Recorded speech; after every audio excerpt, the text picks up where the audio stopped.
All right, guys, welcome back to the Orleans Arena. Here with another Universe Sports Talk episode for you. Caleb Turner and Jackson Payne on Championship Tuesday. Championship Tuesday. It is. This is the big one.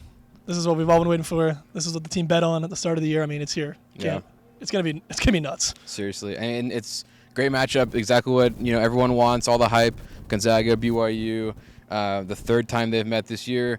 BYU's had their number so far, and as we said yesterday, WCC goes through BYU.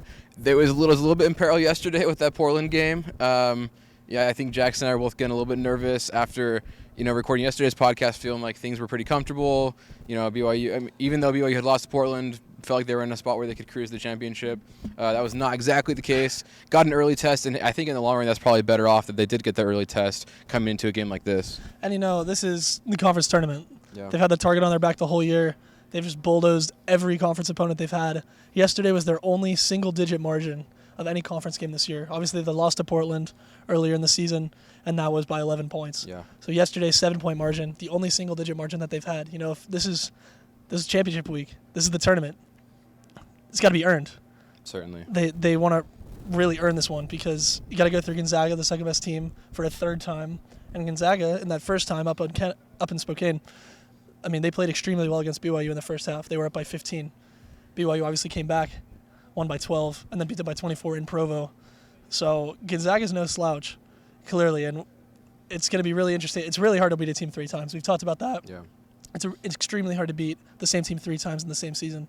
And so looking at this matchup, that's my biggest fear, is the third time's a charm rule. Yeah.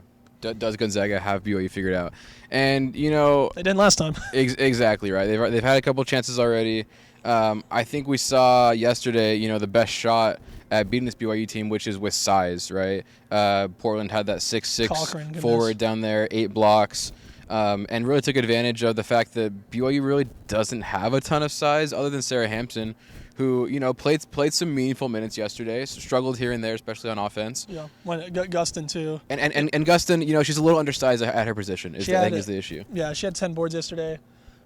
Shooting the ball wasn't quite there. Yeah. She's been so good around the rim, just wasn't there yesterday. They kind of forced her to take a lot more of those spaced out mid-range jumpers, and that's not her game. And so Portland showed how to beat this BYU team. Yeah. But BYU showed that they're not beat easily. True. And I don't think Gonzaga has the personnel to do what Portland did yesterday.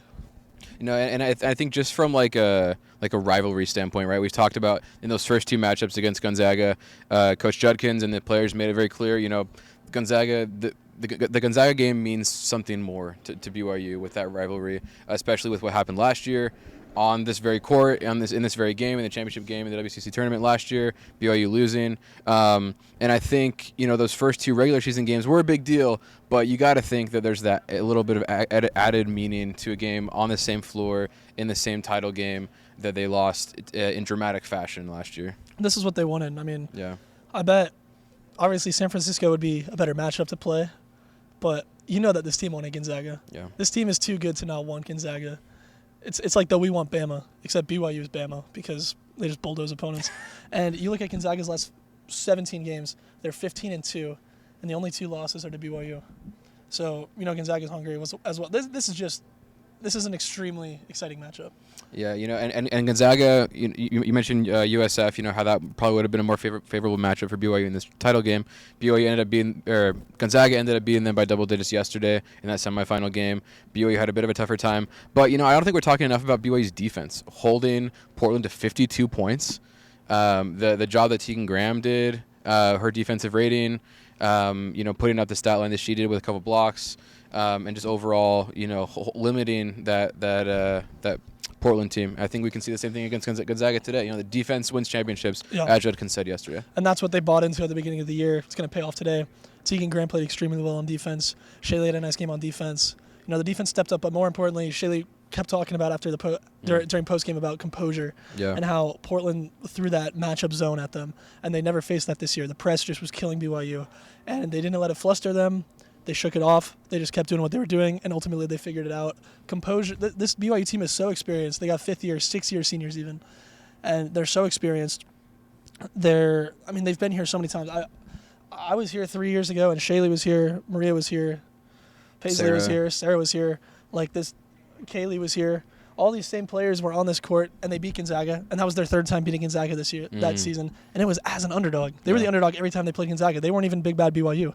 So this team has the composure. They have the experience, and experience is worth its weight in gold in the tournament. And we saw it yesterday. We've seen it throughout the whole season.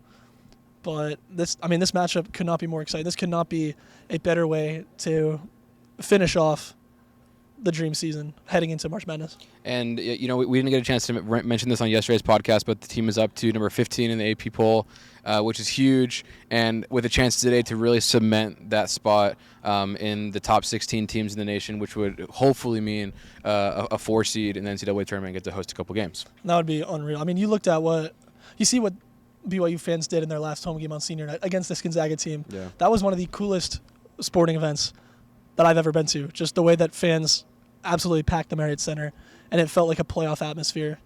And, that definitely fueled BYU for that 24-point win. Tonight, it'll be a harder time. Gonzaga fans like to swarm this arena. There's been a good showing for BYU fans. So it'll be a cool it's kind of like a rivalry high school basketball game. When you got fans on both sides, they're doing their cheers and whatnot. Yeah. It's a hostile gym. I'm really excited to see what the crowd is like, what the fans' interaction is like today. It'll be really cool. And, BYU, they wouldn't have it any other way. No. They wanted to go through Gonzaga. They want the revenge from last season. So such a controversial end to last year. They want something that they can absolutely stamp and say, this was our best season ever. We want the tournament championship in the WCCC. And I know Tegan wants a game that she can watch back again because she does not watch last year's game because of what happened in that final minute. So I don't blame her. So this is the time to retape. Make your highlight reel here in the Orleans Arena. Big opportunity. We'll be coming at you guys after the game as well with some more takes and kind of what this means for BYU's March and tournament resume going forward and how this team can earn a little more respect on the national stage, as was brought up in yesterday's press conference. So stay tuned for that. Check out Daily Univ Sports on all your social platforms, and we'll catch you guys later. Peace out.